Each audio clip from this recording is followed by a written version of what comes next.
Film की शुरुआत 1972 की एक रिपोर्ट से होती है, जिसमें नॉर्वे के दक्षिण पश्चिमी तटीय क्षेत्र स्नाफजोर्डन स्ट्रेट के लोगों ने समुद्र में एक विशाल और रहस्यमयी चीज देखने का दावा किया था, जिसकी परछाई बहुत तेजी से पानी के नीचे चलती थी और इतनी बड़ी लहरें पैदा करती थी कि जहाज तक हिल जाते थे, लेकिन कोई भी उस जीव का असली रूप नहीं देख पाया। इतना तय था कि वह जीव सच में मौजूद था और उसकी लंबाई 200 मीटर से भी ज्यादा थी। लोगों की शिकायतों के बाद नॉर्वेजियन नेवी को जांच के लिए भेजा गया, लेकिन उन्हें लगा कि यह सिर्फ कोई सोवियत पनडुब्बी है। समुद्र का विशाल इलाका होने की वजह से सच्चाई कभी साबित नहीं हो पाई और यह रहस्य लोगों के बीच बना रहा। वर्तमान समय में दो युवक सिग्नापोर्डन स्ट्रेट में जेट स्की चलाते हुए मस्ती कर रहे होते हैं, जो कभी विशाल घाटियां थीं लेकिन अब समुद्र के पानी से भर चुकी हैं। उन्हें पता नहीं चलता कि उनके नीचे पानी की गहराई में एक बहुत बड़ी धूसर परछाई तेजी से गुजर रही है। दोनों लड़के पानी में गोल गोल घूमते हुए मजे करते रहते हैं और अचानक नीचे से वह रहस्यमयी जीव हमला करके उन्हें पानी के अंदर खींच लेता है, जिससे उनकी मौत हो जाती है। दूसरी ओर डायना नाम की एक मरीन बायोलॉजिस्ट दिखाई जाती है, जो अपनी टीम के गोताखोर द्वारा लाए गए समुद्री मैपिंग उपकरणों की जांच कर रही होती है। उसे दिए गए ऑडियो में समुद्र के अंदर की आवाजें और पानी के नीचे हो रही हलचलें सुनाई देती हैं। तभी उसे उसके सहयोगी लार्सन का फोन आता है, जो मरीन इंस्टीट्यूट में काम करता है। डायना कहती है कि वह अभी व्यस्त है क्योंकि साउंड ग्राफ्स में कुछ अजीब बदलाव दिखाई दे रहे हैं और उसे तुरंत मैपिंग साइट पर लौटना होगा।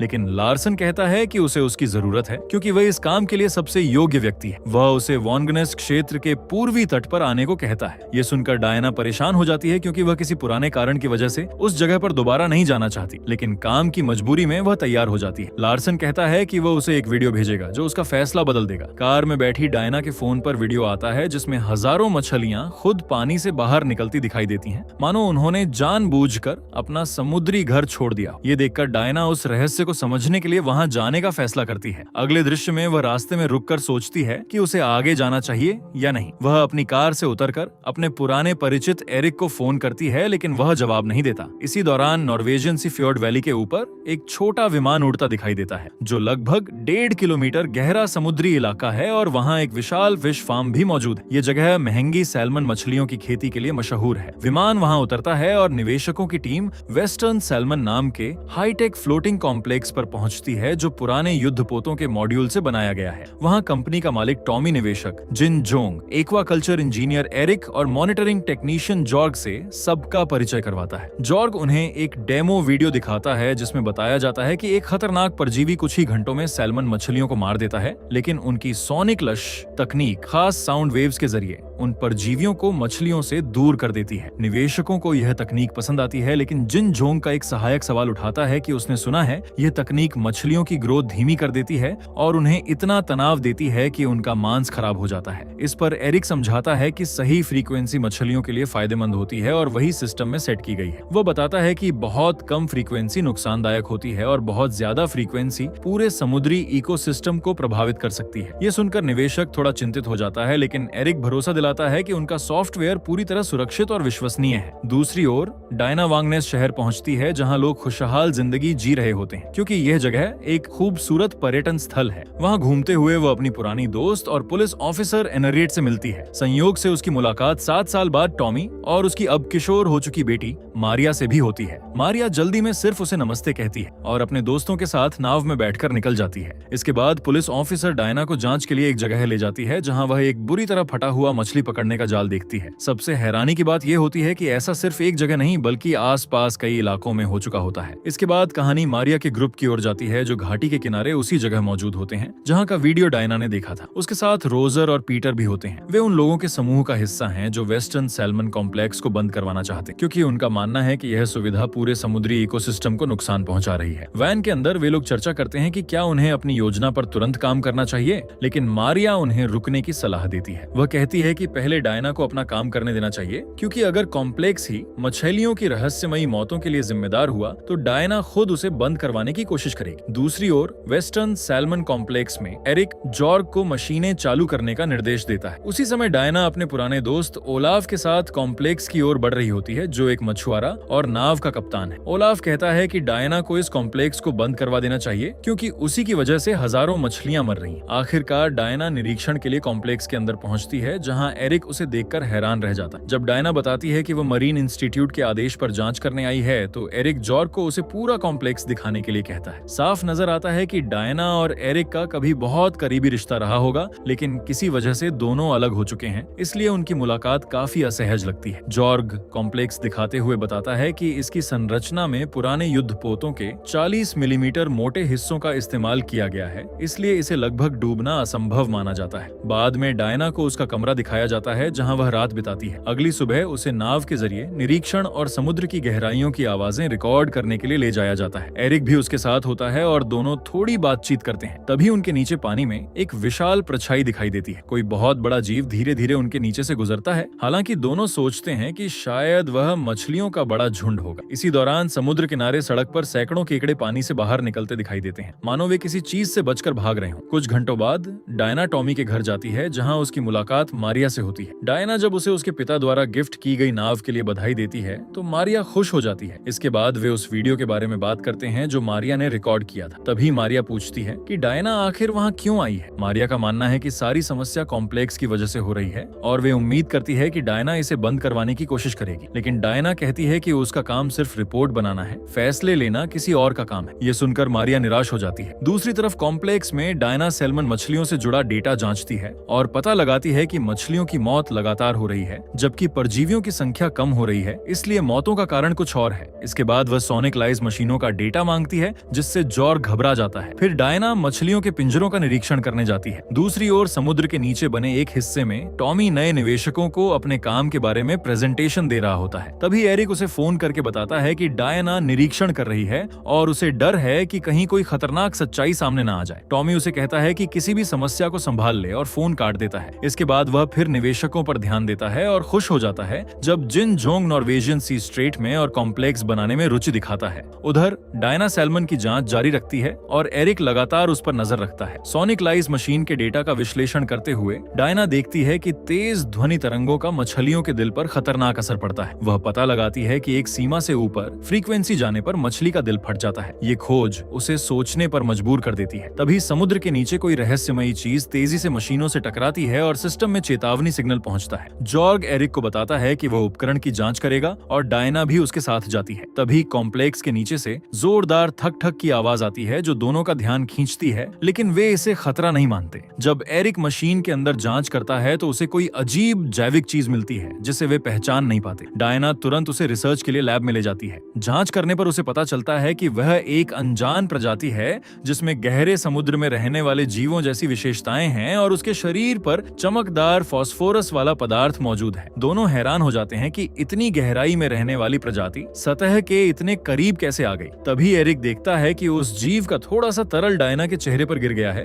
और वह तुरंत खुद को साफ करने चली जाती है क्योंकि उसे संक्रमण का डर होता है। दूसरी ओर घाटी के किनारे पुलिस ऑफिसर को गायब हुए युवकों की जेट स्की मिलती है और उसे लगता है कि वे समुद्र में डूब गए हों। कुछ घंटों बाद कॉम्प्लेक्स में जॉर्ग को सिस्टम से सैल्मन मछलियों के व्यवहार में बदलाव का सिग्नल मिलता है। वे देखते हैं कि मछलियां बेहद हिंसक व्यवहार कर रही हैं और एक दूसरे को मार रही हैं। हालात समझने के लिए टीम गोता लगाने का फैसला करती है और डायना भी उनके साथ जाने को तैयार हो जाती है, लेकिन पानी के अंदर उसका सामना एक बेहद भयानक चीज से होता है। छोटी मछलियों के झुंड को हटाने के बाद डायना को कुछ दिन पहले गायब हुए युवक की लाश मिलती है। वह तुरंत पुलिस ऑफिसर एनरिएट को इसकी खबर देती है। डायना लाश पर मौजूद चमकदार चिपचिपे पदार्थ को दिखाती है जिसकी रोशनी जैसी विशेषताएं होती हैं। पुलिस ऑफिसर पूछती है कि क्या फिश फार्म का इससे कोई संबंध है, लेकिन डायना बताती है कि यह किसी विशाल गहरे समुद्री जीव का स्लाइम है। वह समझाती है कि कई समुद्री जीव खतरा महसूस होने पर या अंडे देने के समय ऐसा पदार्थ छोड़ते हैं। दूसरी ओर अपने घर पर एनरिएट अपने पति टॉमी से बात करती है और वह खुश होकर बताता है कि निवेशकों ने उनकी योजना स्वीकार कर ली है जिससे वेस्टर्न सैल्मन का प्रोजेक्ट 10 गुना बढ़ जाएगा। रात होते ही कॉम्प्लेक्स में काम जारी रहता है। तभी एरिक बाहर तेज आवाज सुनता है और जांच करने जाता है जहां एक पिंजरे में मछलियां अचानक बुरी तरह बेचैन दिखाई देती हैं। उधर डायना अपने कमरे में सो नहीं पा रही होती और अचानक उसे लगता है कि कोई अजीब जीव उसके पेट पर रेंग रहा है। वह डरकर तुरंत उठ जाती है लेकिन समझती है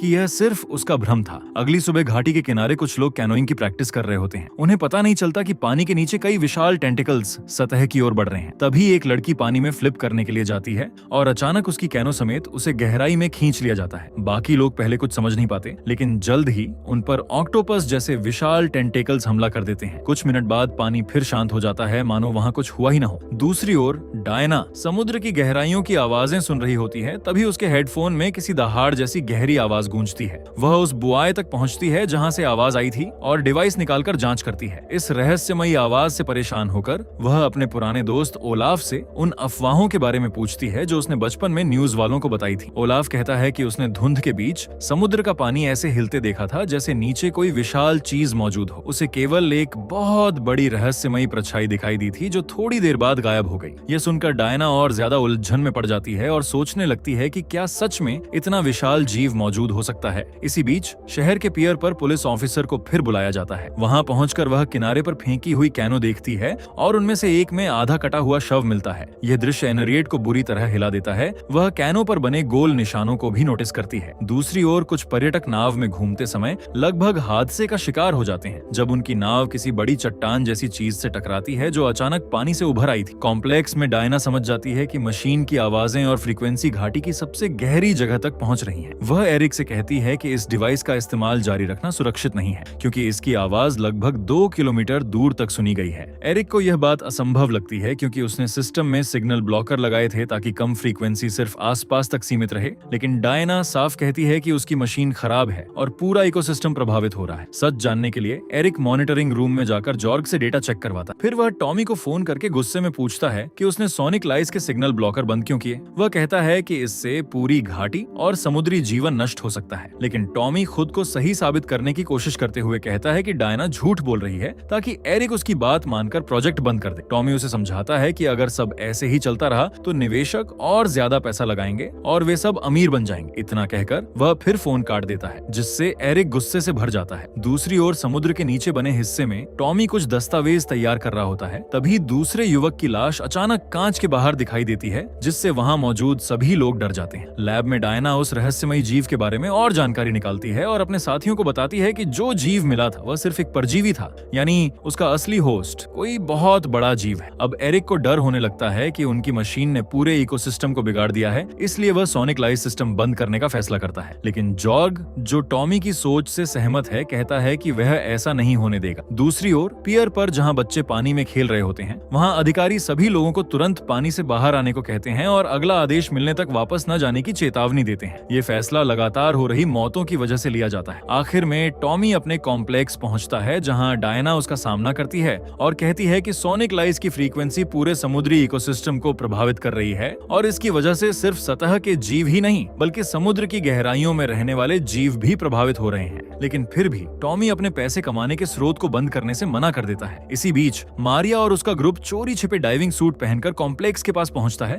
ताकि सोनिक लाइस मशीन को नष्ट किया जा सके। पीटर पानी में उतरकर केबल काटने की कोशिश करता है, लेकिन तभी एक परजीवी उस पर हमला कर देता है। वह पानी से बाहर निकलकर मदद मांगता है, लेकिन अचानक उसे गहराई में खींच लिया जाता है। ये देखकर मारिया चीख पड़ती है, जबकि एरिक दूर से दूरबीन में सब देख रहा होता है। तभी कुछ विशाल चीज कॉम्प्लेक्स के नीचे टकराती है, जिससे सभी लोग घबरा जाते हैं। लगातार जोरदार टक्करों से पूरा कॉम्प्लेक्स हिलने लगता है, मानो कोई विशाल जीव उसे नीचे खींच रहा हो। सिस्टम खतरे का सिग्नल देने लगता है और जॉर्ग मशीनों को संभालने की कोशिश करता है। बाहर डायना देखती है कि पूरी घाटी घने कोहरे से भर चुकी है। तभी अचानक पानी से एक विशाल टेंटिकल निकलता है और कॉम्प्लेक्स पर हमला कर देता है। वह लगभग डायना को कुचल देता है, लेकिन जैसे वह उसे पहचान रहा हो वैसे उसके ऊपर से गुजरकर वापस गहराई में चला जाता है। डायना भागकर अंदर जाती है और सबको बताती है कि वह जीव बेहद विशाल है और उसके साथ सैकड़ों खतरनाक परजीवी भी हैं जो नए शिकार की तलाश में कॉम्प्लेक्स पर चढ़ रहे हैं। पूरा ग्रुप चुप रहने की कोशिश करता है ताकि उस राक्षस का ध्यान उनकी ओर न जाए। तभी एयर वेंट से एक परजीवी गिरता है और डायना के सामने आ जाता है। डरकर रोजर भागने लगता है, लेकिन मारिया हिम्मत दिखाते हुए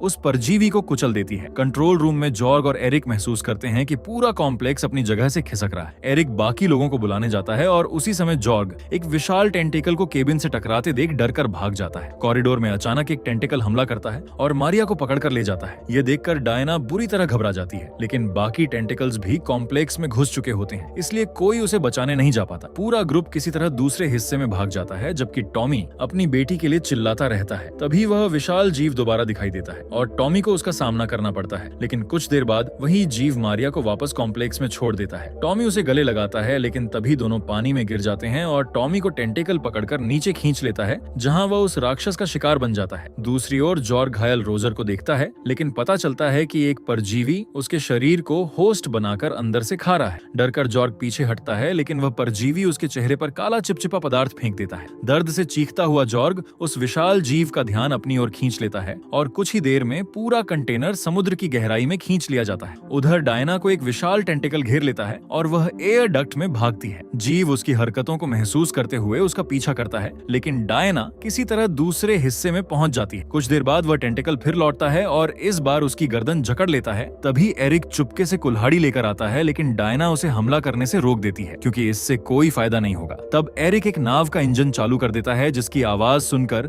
वह जीव इंजन पर हमला कर देता है और उसके टेंटिकल का हिस्सा कट जाता है। दूसरी ओर पुलिस ऑफिसर एनरेट को एक खाली नाव मिलती है जिसमें खून फैला होता है और एक परजीवी वापस पानी में चला जाता है। उसी समय पानी के नीचे बने एक्वेरियम में काम कर रही महिला कांच पर आवाज सुनती है। अचानक एक परजीवी कांच तोड़ देता है और पूरा हिस्सा पानी से भर जाता है। इधर ऑक्टोपस जैसा वह विशाल जीव कॉम्प्लेक्स को तबाह करना शुरू कर देता है। कंट्रोल रूम में डायना और एरिक सिस्टम की चेतावनी सुनते हैं कि सोनिक लाइस की फ्रीक्वेंसी कम की जाए, लेकिन एरिक मशीन बंद नहीं कर पाता। आखिर में डायना कुल्हाड़ी से कंट्रोल पैनल तोड़ देती है और अचानक उस राक्षस का हमला रुक जाता है। तभी वे लोग पानी में बेहोश पड़ी मारिया को देखते हैं। डायना तुरंत उसे बचाने दौड़ती है, जबकि एरिक आसमान में फ्लेयर छोड़ता है, जिसे एनरिएट देख लेती है। फ्लेयर की रोशनी में सब लोग पहली बार उस समुद्री राक्षस का असली विशाल आकार देखते हैं। वह जीव वापस गहराई में चला जाता है, लेकिन डायना समझ जाती है कि खतरा अभी खत्म नहीं हुआ। वह एरिक से बाकी मशीनों को दोबारा प्रोग्राम करने को कहती है ताकि उनकी फ्रीक्वेंसी को ओवरलोड करके टाइम बम बनाया जा सके। तभी एक परजीवी मारिया की ओर बढ़ता है, लेकिन उसकी मां समय पर पहुंचकर उसे गोली मार देती है। अपनी योजना के तहत डायना एरिक से मशीन को नाव में रखने के लिए कहती है और अकेले कॉम्प्लेक्स से दूर चली जाती है। घाटी के बीच पहुंचकर वह मशीन चालू करती है और उसे पानी में फेंक देती है, जिससे उस विशाल जीव का ध्यान उसकी ओर चला जाता है। सुबह होने लगती है, लेकिन कोहरा अब भी फैला रहता है। अचानक वह विशाल राक्षस पानी से निकलकर नाव से टकराता है और डायना पानी में गिर जाती है। एक टेंटिकल उसे पकड़ लेता है और वह बस उस अद्भुत लेकिन भयानक जीव को देखती रह जाती है। तभी ओवरलोड हुई मशीन अपनी सीमा तक पहुंच जाती है और एक भयानक साउंड पल्स पैदा करती है जो उस राक्षस का दिल फाड़ देती है,